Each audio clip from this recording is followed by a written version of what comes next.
আমি কখনো অমৃতের সন্ধানে যাইনি, না প্রয়াগে না গঙ্গাসাগরে।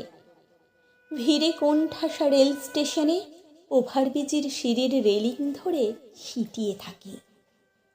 পরিস্থিতি যেমনই হোক, তবু তো বেঁচে থাকতে হবে।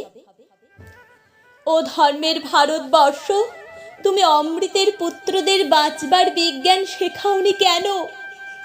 পুণ্য স্নান মুক্তি স্নানের আগে বা পরে যারা নামহীন ঠিকানাহীন লাশ হয়ে গেল, তাদের স্বজনের বুক ফাটা আর্তনাদ আমাকে আত্মহননে প্রলুব্ধ করে।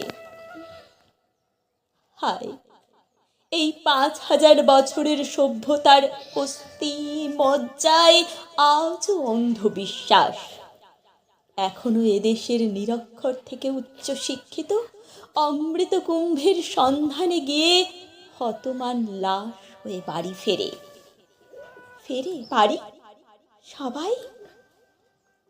ঘর, ও ঘর তুমি বেঁধে রাখতে পারোনি কেন? ও বর্ণ পরিচয়, ও সহজপাঠ, ও আর্যভট্ট শেখ, ও আচার্য জগদীশচন্দ্র, আপনারা বোঝাতে পারেননি কেন?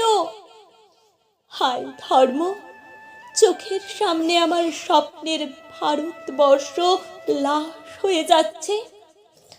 আমার প্রৌঢ় শরীর আর প্রতিবাদী স্পর্ধিত মন চিৎকার করে বলছে, শোনো ও ধর্মের ভারত, এভাবে পুণ্য স্নান হয় না।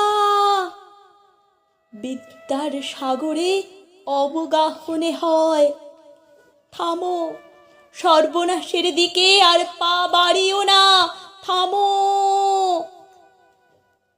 ও আমার তীর্থভূমি ভারতবর্ষ, হায় অমৃত স্নান, তুমি অমৃতের পুত্র কন্যাদের প্রাণ ফিরিয়ে দাও। ও আমার দুর্ভাগা দেশ, তুমি বিজ্ঞানের হাত ধরবে কবে?